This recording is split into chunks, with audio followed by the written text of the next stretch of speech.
Good morning, everybody. Welcome to another episode of Dropping the Gloves. I'm gonna try my best, Tim, to not breathe into the microphone. It seems like every other episode, someone's throwing darts at me. Get some nasal breathe strips. Do this and do that. It just is a habit. But anyways, thank you for joining us. Tim's in North Carolina. I'm in Michigan, and you're wherever the hell you are. I don't know, but thanks for joining us. We're gonna have a good show today. Tim's excited because there was a big trade in his home state that we're going to just really dissect and get into. But first, I just want to know how Tim's doing. How's your love life, Tim? We haven't You know what? dug into that in a while. There's an update that we haven't. You know about John, but I haven't talked about on the show. Julie and Oh my I gosh, you're going to tell are everyone? moving in together. Oh. We got the keys on Sunday to our new place. He gave it to us a week early, which is great. The landlord's awesome. So we've been moving in a little bit all week. It's right in here in Charlotte, the same community that Julia lives in now. It's only a mile from where I'm at now. It's really nice. Like, we're renting it, but it's a condo with a 2-car garage. Like, it's one of those like tall, skinny, units and little personal rooftop up top. It's great. It's a really beautiful spot. Big step. Obviously, it's not something I've ever done before. I've never lived with a girlfriend before, so this is the big one. But it's very exciting. Separate bedrooms? One bedroom. Oh my there is gosh. 2 bedrooms, so I'm going to have a recording office and little studio too, which is nice. Look at you. That's exciting. So, well, obviously, the next logical step is marriage. One would think, yeah. One might say that. First comes love, then comes marriage, then comes baby and the baby carriage. That's right. And actually, yeah, I was just thinking that would be a good. Send in your advice, listeners, who have someone's moving in with a partner and girlfriend for the first time. That would be funny. I thought you were going to say send in your advice on how to propose. Send me some ideas. That's what I thought where that was going. Which need does it matter? Is important? It's the right need. Typically, I would guess I would imagine you're a very romantic guy. So you've been planning this for your whole life. That's just something you would plan, right? I wouldn't say my whole life, no. But it's something everyone thinks about. Because you've proposed to how many girls so far? 4.5, if you count, depending on if you count. She was a midget. She's still a person, Tim. It's unbelievable. Oh, man. I don't think that's the word anymore, John. Is it little person? I don't know. I don't know what it is. But... For all our midgets listening out there, I apologize. My sincerest apologies. I can't even see you. So it's just like, what are you going to do? Imagine, let's not even go down that road. All right. There was a big, okay, go ahead. Well, there's a little trivia question just came up. I saw this yesterday or over the weekend. Who's the shortest player in the NHL right now? Right now? Oh my goodness. Lane Hudson? Nope. I don't know. I thought it was Cole Caulfield. I thought another guess that was Marchand. It's DeBrincat. Alex DeBrincat. 5'6" or 5'7". Yeah, he's tiny. I've played with some short players, and to be honest, they're always very good. Yeah, you have to be. If you're in the NHL at that size. Tremendous. When I was at Michigan Tech, the best player on our team, hands down, was Chris Connor. And he probably was 5'5", 5'6", and he was just so incredibly good. And then obviously I progressed on a Nathan Gerby. I had him on my team, and he was just a bundle of energy. Friend of the show, I think. Yep, a few times. All right, let's dig into this trade. People don't want to hear about your love life and your successes and failures. And you're living in sin. Unbelievable. Living together. Get married, Tim. Let's just move on before I get fired up. Big trade. Would you like to break down the trade? Because this was a shock. I texted you right away when I found out. You were unaware of it. Complete seismic shifting trade. And I'm not overstating this. It's very rare in hockey when you see a Stanley Cup contending team, the Colorado Avalanche, trading their second best player, third best player, to another Stanley Cup contending team. It's so bizarre that this happened mid-season. Just give us the specifics, Tim. Who got what? Yeah, and even third best player, it's belittling to the talent that he is. He's a top 10 player in the NHL, top 10 forward at least, right? So absolutely. Carolina picked up Mikko Rantanen and Taylor Hall in a three-team trade. Colorado got Nietzsche, Jack Drury, a second and a fourth, And Chicago, for facilitating the trade, got a third-round pick and retained 50% of Rantanen's salary. So they're getting rid of Hall and taking up 50%, but they're getting a third back, which is theirs originally, which is high, which is almost a second-round pick. But the big news, of course, is the Rantanen and Nietzsche. Those are the two big moves. And it's an interesting trade because, like you said, it came out of nowhere. And my first reaction was like, why? They're competing for a cup. They're right in it. The West is open. McKinnon's playing his best hockey, leads the league in points. McCarr is top 5. Like, it's incredible. Why would they get rid of Rantanen? And you dig into, like, all the reporting, and it's still breaking, like, a little bit every day of kind of as the smoke clears, a lot of people saying stuff, a lot of conflicting reports, and you watch how this trade unfolded, and it's really interesting.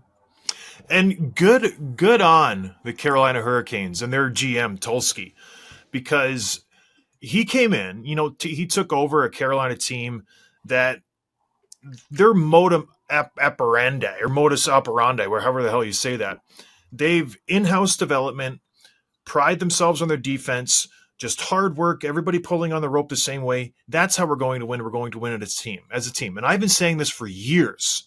And everybody's been just all over me. Not everybody, but most people. Oh, you don't know what you're talking about. You don't know what you're talking about. This GM gets it. You can be successful. You can be a good franchise. You can progress, maybe win a round, maybe win 2 rounds. If you want to win a Stanley Cup, Tim, you need a superstar.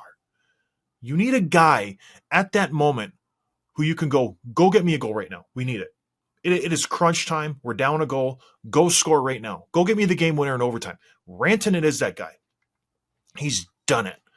I know he rides shotgun to McKinnon, and maybe he's the Robin to his Batman. This is a moose of a power forward. He is absolutely super skilled. He is going to take off in Carolina. Just mark my word. He's already playing with Aho and Blake. They're going to be a great line. But good on the Carolina GM, Tulsky. He switched it up. He has completely changed the way they operate there. You go out and you get Brent Burns. You go out and you make a change. You tried for Gensel last year. It didn't work out. And then you swing for the fences this year and you bring in the best possible option up front. Name a better forward you could have gotten. There's not one out there. This is it. He's going for it. He might not keep this guy at the end of the season. He's going for it, Tim. This is exactly what you want in a GM. Just trying to win the Stanley Cup. I scream this from the mountaintops over and over again. What are we doing this for? Are we trying to win the Stanley Cup? This guy is. Hell yeah. I love this move. And it might backfire, much like that Finnish guy in Columbus did a few years ago when he held on to Bobrovsky, held on to Panarin, and they flamed out in the playoffs and he's got egg on his face. That guy can go to bed at night saying, you know what, I went for it. I went for it, man. I didn't play the safe card and trade everybody and rebuild and this and that. No. You go for it. You stand on it. You go for the cup, and then whatever happens, whatever will be, will be. So I love this move for the Carolina Hurricanes. Colorado Avalanche, I don't mind it for them, but let's stay on Carolina. What does he do for the Hurricanes, Tim? Why now? Yeah, so they were working the phones. Tulsky wanted to make a move, and like you said, they were missing that guy. Like, and this is not to disrespect Aho; he's an incredible player, but you need the finisher, you need the playoff guy, and they went out and got it. So they were working the phones, and Vancouver obviously was the center of attention with a JT Miller, Elias Pettersson drama. One of those guys is going to be on the move. That's still going to happen. So Carolina was in on that. They were negotiating. At one point, there might have even been a trade in place, and they wanted Pettersson. And it was actually more to acquire Pettersson than it ended up giving up for Rantanen. Pettersson being a center, younger, under control. They weren't willing to give up that much, so they went with Rantanen instead. They also were willing to trade Nietzsche for Rantanen that they weren't willing to do for a Miller or a Pettersson. So they went out and make the move. But the timing of it is a little questionable, or at least it asked the question of why now? Because we knew that Rantanen and the Avs were negotiating, and that you would have thought that they had until at least the trade deadline, if not the summer, to get something done.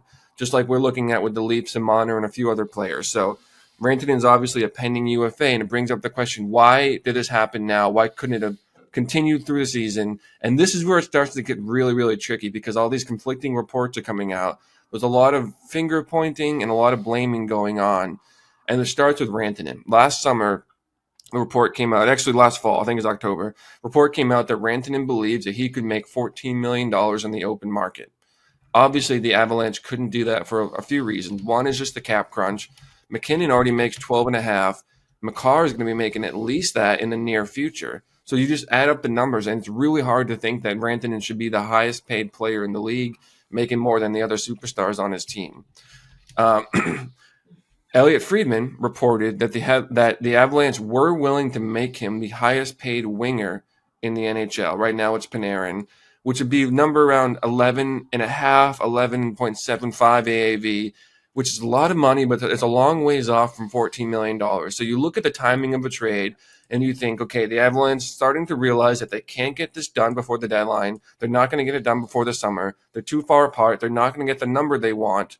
So then make the move now to maximize his value in return, which makes a lot of sense, wouldn't you say, John?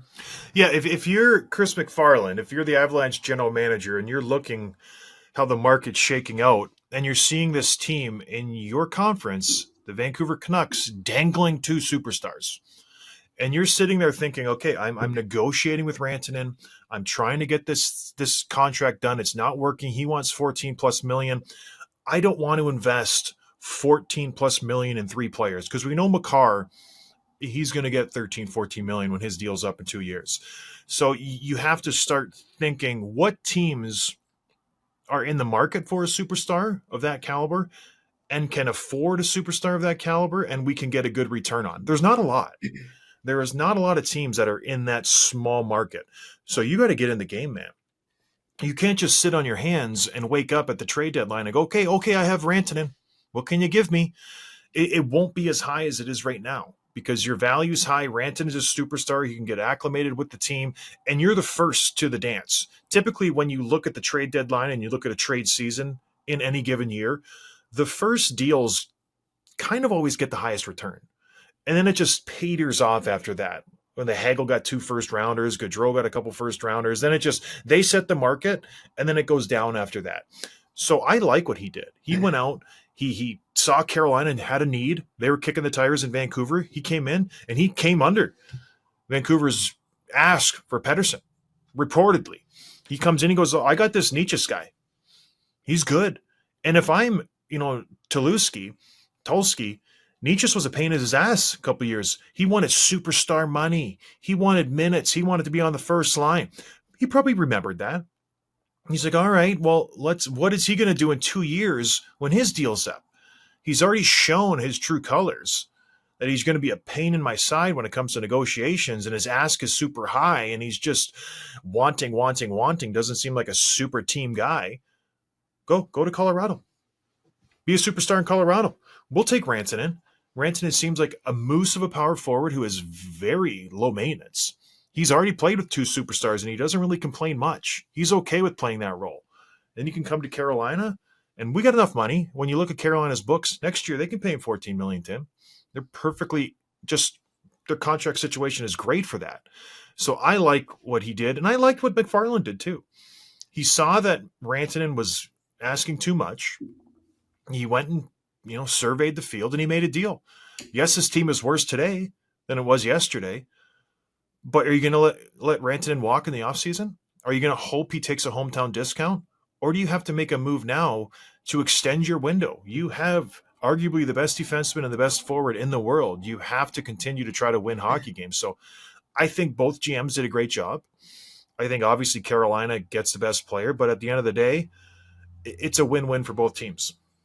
Yeah, it's interesting for Colorado too, and I had to look this up. But when they won the Cup in 2022, it was obviously Makar and a good goaltending performance. But the big 3 forwards were McKinnon, Landeskog, and Rantanen. Yeah, Landeskog has never played since that because of injuries. So it's weird to think that what should have been the beginning of a little dynasty, those 3 guys never played together again, and they never will, which is a little bit strange to think about. But it kind of McFarland was addressing the question that we've been talking about a lot with Toronto.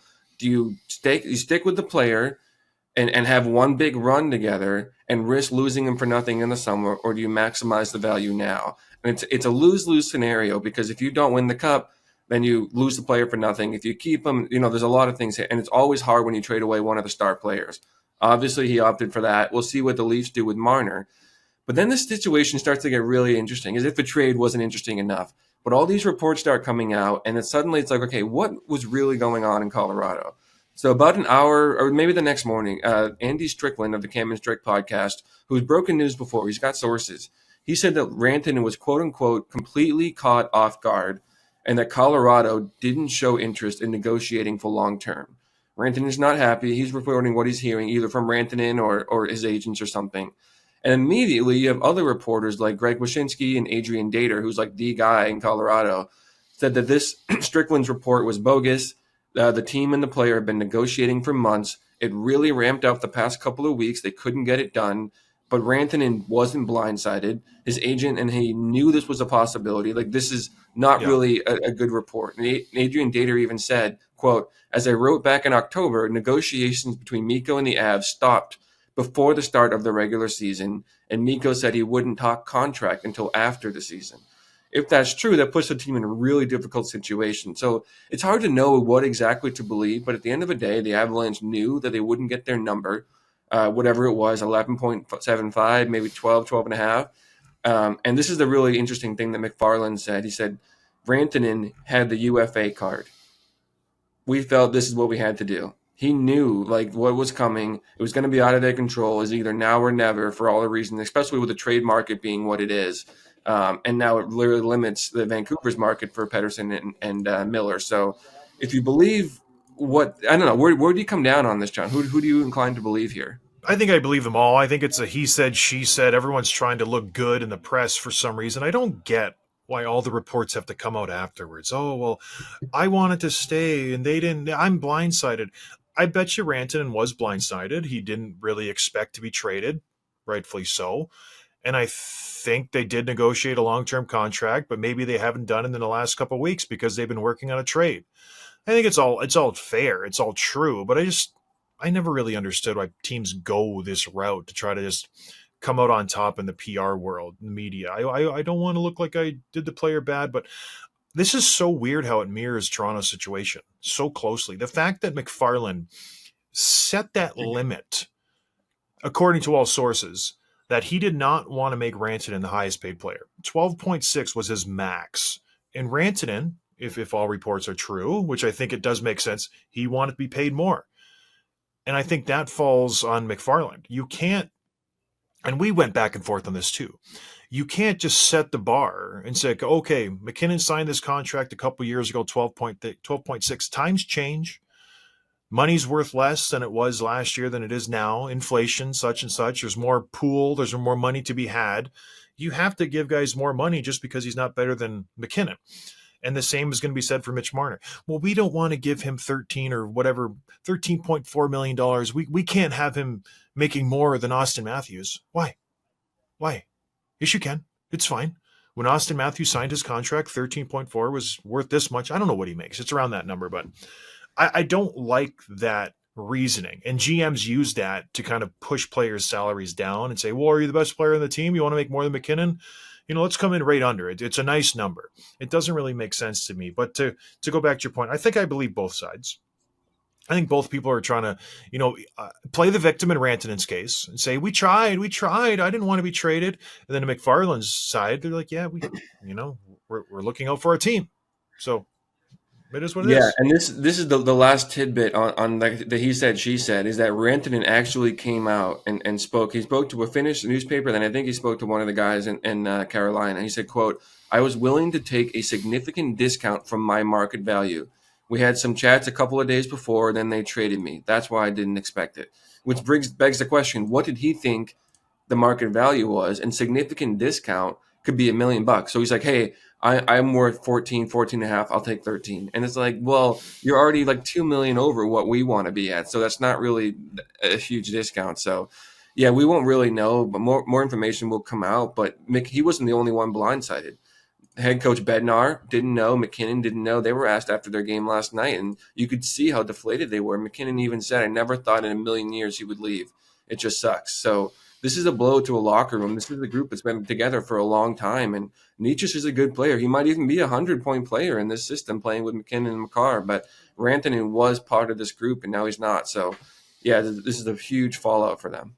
Yeah, and it's just like it's a business. I think you have to put feelings aside and do what's best for your team. And yeah, I think you're right. Nietzsche could be a 100-point player, and Rantanen, For as good as he's been, he's 105 is his ceiling. So it's, the comparables are there. Nietzsche is having a really great season. He shot out of a cannon to start the year, and he's kind of petered off a little bit, but he's still playing great hockey. I think AC in our Patreon, he's got like a Nietzsche's tattoo on his shoulder. He's like so in love with this guy. He's probably distraught the Carolina Hurricanes traded him, but it's a great trade for team. It's a great trade for players. Nietzsche is going to get the opportunity. Rantanen is going to get a boatload of money thrown at him from Carolina. And I think it's a win-win. It's one of the rare cases where I think when you look back in 5 years, both teams will be happy with the deal. It's very rare when that happens. There's usually a clear-cut winner. But after this, the fallout, Tim, does Carolina get the stamp of approval for Stanley Cup contender, number one? They take over the Capitals spot, maybe? Are they the team in the East to beat now? I think you have to think they were. They were arguably already were. I mean, you'd throw the Capitals. I would throw Florida. Maybe. I mean, that was kind of it. Like, there's not a lot of this. Every Toronto. other team has major questions. Yeah, I mean Toronto, but yeah. So Carolina, if they weren't already, I think you have to say they are the team in the East, not just for the quality of player, but who he is and how he plays the game and how it matches with the parts that they were missing. And then the question is, can they sign him long term? He's going to be wanting a lot of money. This is his big contract. I think he's 28 years old. And so if he's going to want 7-8 years, can they make that number work? And is it worth getting rid of a Svechnikov or Kotkaniemi, one of those type of players in order to make the money work? But Tulsky already said, the GM, that they've already had a conversation and they're totally interested in that. And he said, listen, it's going to take some time. I don't expect him to sign away his future without getting a sense for the room and the city and the fans and all that. But you have to think that's going to happen. I think the investment they made means a lot to a player. Players care about that stuff. You gave up a lot to get me. It shows me that you value me, and I want to reward that. So I think this will work out. Nietzsche is a good player too. He's super fast. I think it pairs well with McKinnon, who obviously plays the game at a high speed. So yeah, I think this is going to be an interesting team to watch. I think they're probably the team in the East. And the parts that I had questions about going into this week, I think have been answered. So I'd be hard pressed to think of a team that could beat Carolina in a 7-game series right now. I agree. They're a deep lineup. They have good secondary pieces. They've been there, done that. They might, Tim, be my favorite coming out of the East. I know it's early. We're 50 games into the season. We still have a couple months left, but boy, oh boy. Name another team that you would feel comfortable picking in a 7-game series versus this Carolina Hurricanes. The one sticking point, I think, is Kochetkov that guy. Yeah. You think he is? And if he is, then they're rock solid top to bottom. I love their defense. I love their forwards. I love everything about this team. And there's another sneaky pickup, Sean Walker. They go and grab him this offseason. He's a great defenseman. He just kind of goes about his business. He's on the third pairing with Gostisbehere. They got a great lineup top to bottom, Tim. This is the year. Brent Burns is going to lift the Stanley Cup. If all things go, that'll be great for him. But I hope so. And you also have the Finnish connection between Aho and Rantanen, who they said they haven't played together since juniors or whatever the equivalent would have been in Finland. But yeah, they you see if they have some nice connection. Hopefully that helps them, bridge the gap and sign long term.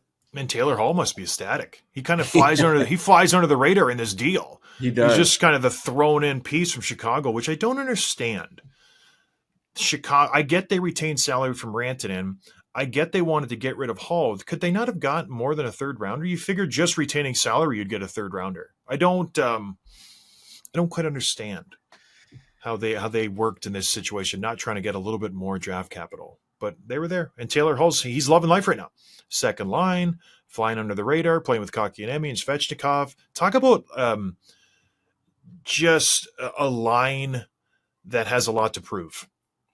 That second line for the Carolina Hurricanes. Svechnikov, constantly injured, question marks. Can he live up to the potential? Jesper Kotkaniemi, coming over from Montreal on the gigantic offer sheet, still needs to live up to that deal. And Taylor Hall, can he reclaim the status as the Hart Trophy winner, the guy, the first overall pick? There's a lot of boulders on shoulders on that line. So if they get into the playoffs, look for them to kind of break out. And then you bump Seth Jarvis down to the third line with Martin Nook and Jordan Stahl. Like, how crazy is that? This guy was a first-line guy not 2 months ago, and he might find his way back there if Jason Blake falters with Aho and Rantanen, but lots of options for Rod DeBod to play around with. It's a very, very fun lineup for them. All right, anything else in this trade, Tim? No, I'm excited about what we're getting into next. What are we getting into, Tim?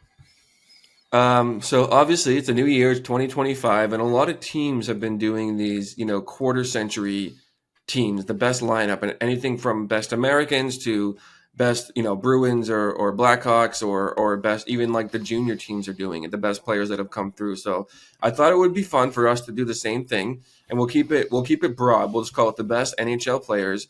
And John and I were chatting. We're like, rather than just present your list and my list, which would probably look 4 out of the 6 players would probably be the same exact list. Let's do it a little draft style. Love the So draft. each of us will take turns, and I tend to you tend to win these things, but I have my list ready, so we can each pick. We can't repeat players, obviously, and we're looking at performances from 2000 to 2025. But there's a lot of different approaches you can take with this. There are. Do you go just name recognition? Do you go for guys who everybody will know that are kind of blasts from the past and everybody's nostalgic about? So I could have and these might be my picks. So don't get me wrong, but I could have a lineup with like Mario Lemieux and Peter Forsberg and Jaromir Jagr. That's my first line, and have defensemen. Or I could go more realistic and go present day stuff and get a Connor McDavid or a Sidney Crosby, who scored the most points in the last 25 years. I don't know how Tim's going to go. Tim's a stupid millennial, so he doesn't respect the past. So he'll probably just load up on, I'm going to go Makar, and I'm going to go Lane Hudson, and I'm going to go all these Draisaitl and McDavid. They're new. The kids will get that.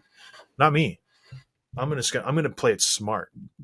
I'm going to see what you're going to do. I'm going to just adapt, and I'm going to win. And we'll put this up on our Twitter and our Instagram and our Slack, and we'll see who gets the most votes. But typically I do win. But this time what we're going to do, Tim, people listen. I was going to say maybe we don't put our names on the teams. No, we gotta. Yeah, that's okay. We'll still put it up on social media for people to vote. Because people feel sorry for you and you get that pity vote. It's No, they don't. They do. They 100% feel sorry for you. It's no like, one feels sorry for me. Poor Tim. Except for you. He never gets a break. Let's give him the vote. All right. You go first. I will give you the advantage of getting the first overall pick, and it's a huge advantage. Let's be honest. It is a big advantage, and I will take it. And this is an obvious pick to me. This is a player who has both the stats and the accolades and the hardware, and he's been around for a long time, for most of these 25 years. Number 1, Sidney Crosby. Yeah, obvious pick there. Yeah, very, very good pick. He does it all in the 2000s. The guy's been a rock star, so good for him. Good pick. I'm going to go with someone that was born in 1997. He was 3 years old when the new decade came around, but we all know Connor McDavid. Yeah. He's the best player on the planet. When you look at just straight points, Crosby laps him. Like, he's got way more points in this last 25 years in this decade. But when you break it down to points per game, points per 60, Connor McDavid is light years ahead of anybody else. There's no one even close. And that's why he's my number 1 pick, Connor McDavid.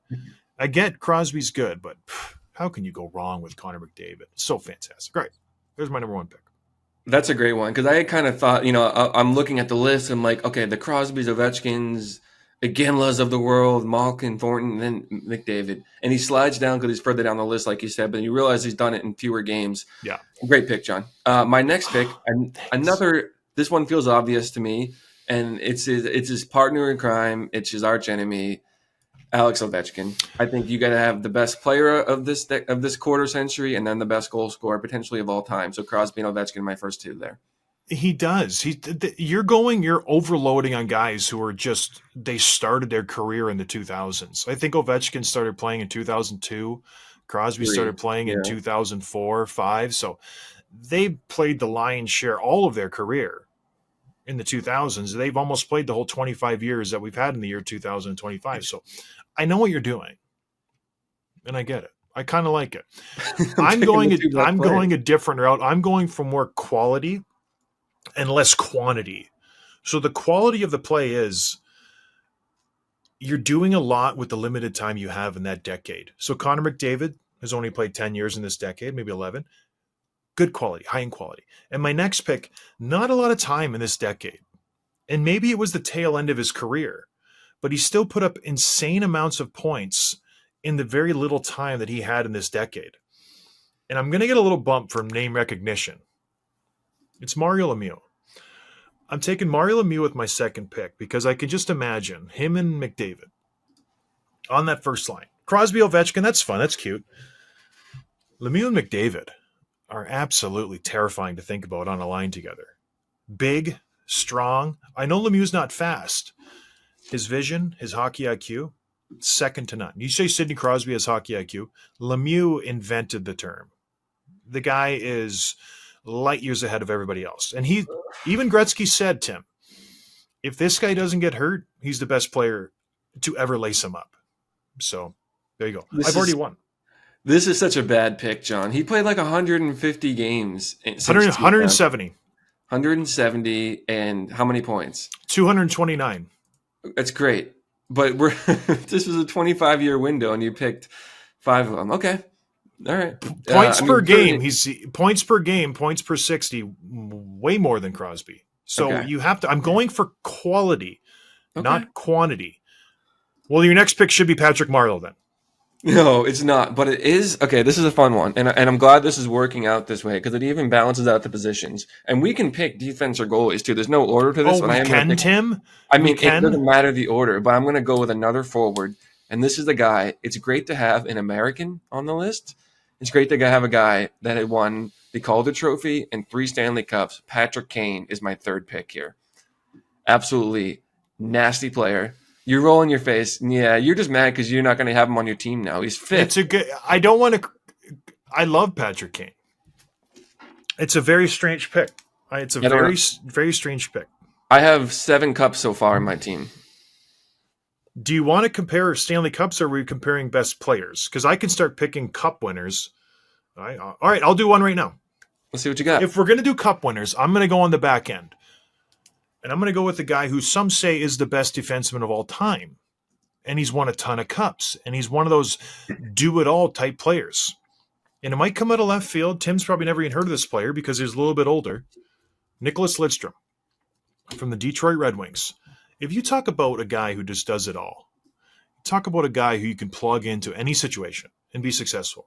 He's not a run-and-gun type player, but he's put up a ton of points, Tim. Talk about cups. Put down your pipe and smoke it. Have a little toke on that. Little cup propaganda stuff here. No, that's a great one. Lidstrom is arguably my favorite player of all time. He's incredible. So, yeah, that was good. I probably would have been my next pick. But it's not.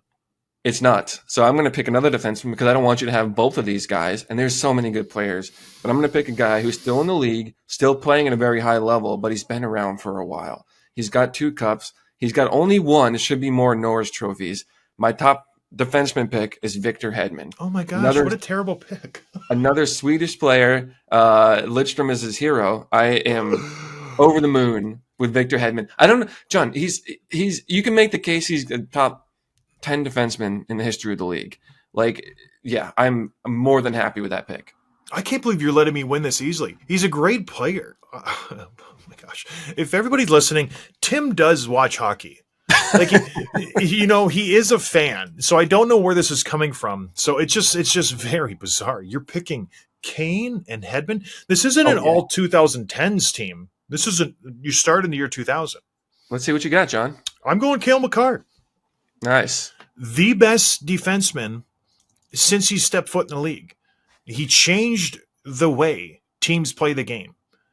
Gone were the days of, Peter Angelos and, an all-around defenseman, the Brent Seabrooks. You got to be able to do everything. This guy reinvented the position. We want a defenseman that's a run and gun, a fourth forward, theoretically, but can still play okay in his back end.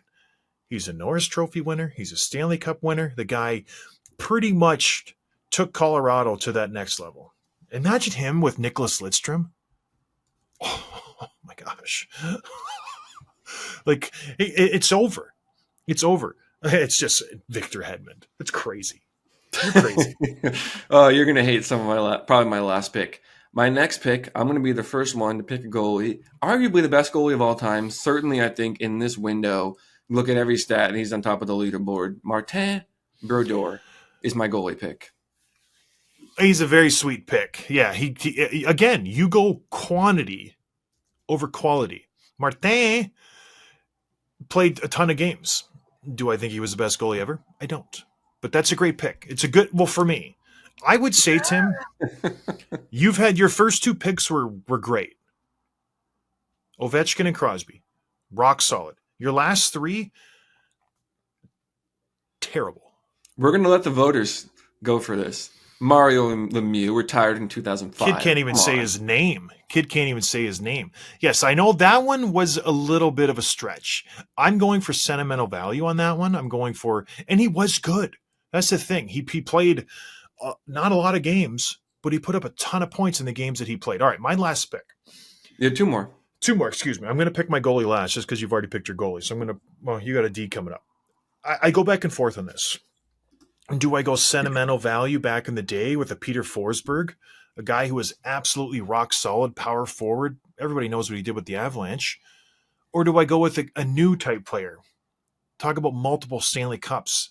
Talk about a magician with the puck. And I think I'm going to go with the newer player. I think he'd be fun to play with McDavid and really, really entertaining with Mario Lemieux on his shotgun side. Is it Draisaitl? No, it's not. It's Nikita Kucherov. It's Nikita Kucherov from the Tampa Bay Lightning. Talk about just pure God-given talent. It's just Nikita Kucherov. So he is my third forward. I now have Kucherov, McDavid, and Mario effing Lemieux. And you have Crosby, Ovechkin, and Kane. It's very good. I balanced out the generations. You just went straight 2005 to 2015. That's it. That was the one decade you looked at. That's when those guys were great. Are still playing. Some of those players won cups after that window that you just talked about. So yeah, these guys, okay. Other than Brodeur, you did not go past 2010. We just talked about Ovechkin came in 2003. John, these guys have been around. 22 years he's been playing? I span the entire decade. I span the entire 25 years. Whatever you say, Tim. This last one is difficult for me. And I think I need one more defenseman. And I look at my first guy's Hedman. I've got the size. I got the speed. I had the hardware. Do I go with Erik Karlsson? Ovechkin started in 2006, you liar. 2000. Whatever. Yeah. Erik Karlsson has the most points in this entire 25 years. Do I go with him? Brent Burns is right there behind him. Do I go with the guy who's got a ton of points and cuffs and Chris Letang, Roman Josi? Like, there's so many good picks. John Carlson. I'm going to pick a player Drew Doughty. That's a good one. Oh my gosh. All these players. I'm naming someone that I haven't said yet. And this is a player that you're going to make fun of me for. And you're going to say, this is over. And you win. I think we're overlooking this guy in his prime. And you think about him paired with Hedman on the back end would be like an impenetrable fortress. A little bit of a homer pick. John, my final pick. Don't say Chara. Zdeno Chara. Oh yes. Chara and Hedman. The tallest good pairing. Luck. Oh, McDavid's so fast. Good luck getting by him. Good luck getting past them. The reach that these guys have, they made a living shutting down like McDavid, guys like him, their whole careers. No problem whatsoever. No, you're right. Yeah, there's no way. I wish you luck. There's no way my team is ever going to get past any of your players. Are you serious? Like, are you honestly serious? Who's your last one? It's a goalie. So again, a lot to choose from here. I think Marty Brodeur was a cute pick. Do I go, most wins in the last 25 years? Maybe Marc-Andre Fleury? I don't think so. Do I go, Stanley Cups?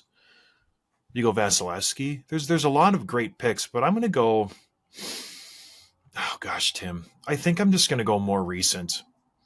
A guy who has not won a Stanley Cup, but is arguably been the best goalie on the planet for the last 5 to 6 years. Oh, do I go that or do I go Henrik Lundqvist? Oh my gosh. This is terrible. Whatever you're thinking is going to be the wrong one. Well, it's Hellebuck or Lundqvist. Okay. I mean, how about Luongo? How about Vasilevsky? Ryan Miller, friend of the show. There's a lot of good goaltenders out there. I was kind of hopefully going to pick Dominik Hasek too, but I'm not going to do Dominik Hasek. I feel like I pulled that cord with the Mario Lemieux, and I can't do it twice on one team. So, all right. I will make my pick right now. I might regret this. I'm going to regret it. I'm going to regret it as soon as I say it. Henrik Lundqvist. I'm going to go Henrik Lundqvist. He didn't win a cup, but I played with him in New York, so I know what he does. I know his work ethic. A hell of a goaltender. So I'm going to go with him. Henrik Lundqvist to round up my team. They got Kucherov, McDavid, Lemieux up front. This is where the forwards are a wash, I feel like. I hands down have better defense than you. Not even close with Nick Lidstrom and Cale Makar. Not even close. Like you botched that with Hedman and Chara. So that my defense sets me apart right there. Who's your puck mover, Tim? Oh, Hedman, who's put up like 70 points multiple Oh my times. god! Because he gives it to Kucherov. That's what he does. That's all. Now he's It's giving like it to McDavid and Crosby and Ovechkin. it's a new game. But anyways, very fun, Tim. We'll put this up on Twitter, and then for the listeners, for our friends of the show on Patreon, let us know if we messed up. I'm sure you will. I'm sure we missed some pretty obvious choices because there's a lot of good players to choose from. It's a fun game to play.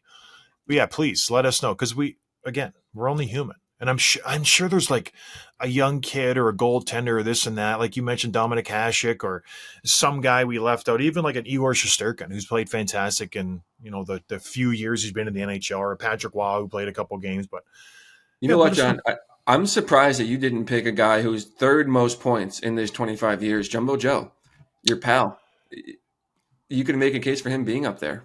No, you can't, because he is the third most points because of the amount of games that he played. And if you want to just do that, then yeah, you go Marleau, Thornton, and Ovechkin. Kopitar, for Pete's sake. Matt Cullen.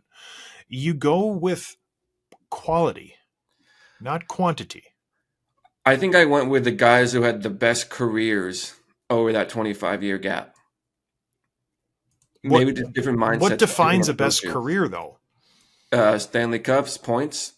I think so the two things right there. So, and you picked the best. I mean, I think you're arguing for me right now. We'll let the people vote. We'll let the people vote.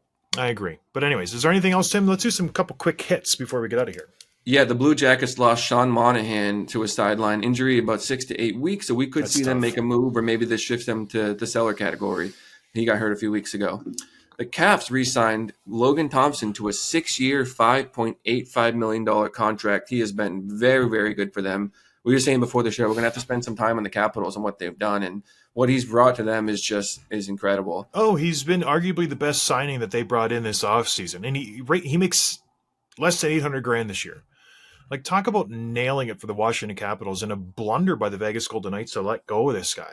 He was so good for them. They let him go because of Aiden Hill, but he has earned every dollar that he earned getting this new contract. So good for him, because he's made like league minimum, Tim, his last 5 years in the NHL. So good on you, Logan Thompson. The guy's a stud. This is an interesting one. So Alex Pietrangelo announced yesterday or the day before that he is bowing out of the Four Nations tournament, obviously on Team Canada. Said he didn't feel well enough to play and wanted to deal with some injury stuff. And then he played an NHL game that night. So he's clearly well enough to play. It's prioritizing, his actual NHL salary career versus this tournament from a guy who's played in multiple, World Cups and Olympics and all that. But a lot of people aren't happy with the fact that, like, hey, this is important. You're healthy enough to play, but you're not. And so first question is, should fans be frustrated about this? And second question is, should the NHL care? Like, does it look bad for Gary and his team that people are bowing out, even though they're well enough to play in the NHL? Well, people should care. I think they are allowed to have their opinions, and that's perfectly fine, and they're frustrated. He's a great player. DeAngelo is one of the best defensemen for Canada. I think this is a smart move.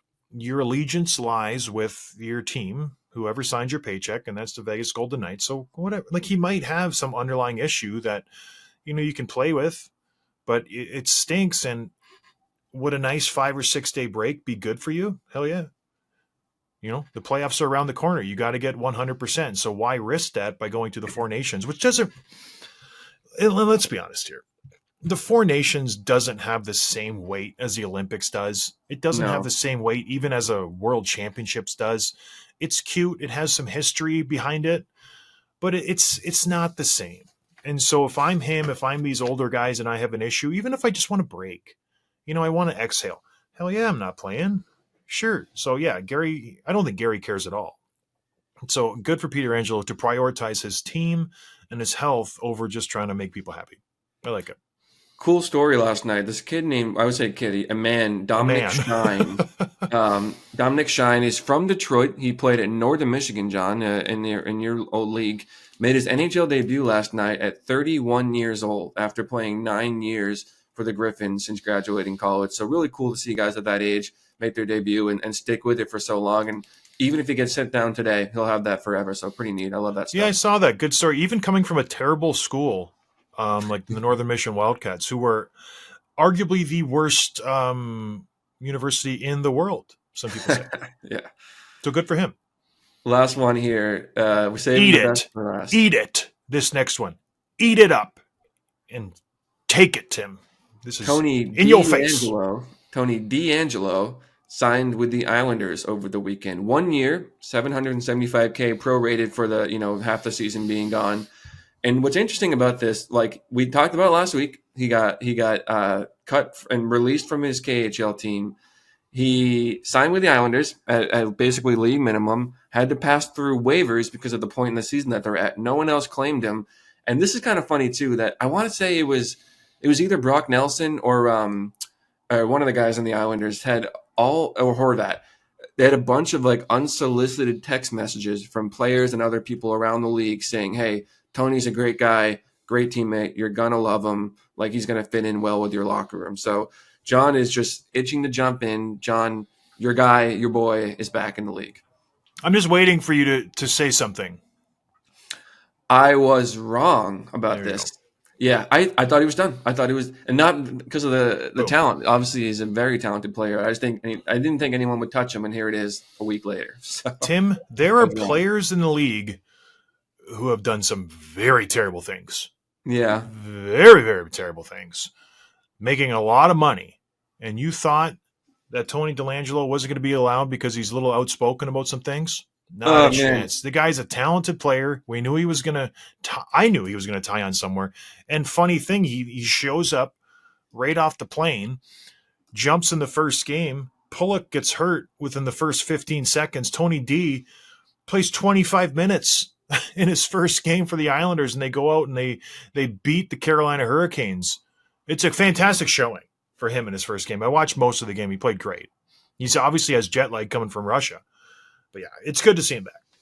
My prediction, he will play 25 games. He's already running their power play. He will get 32 points.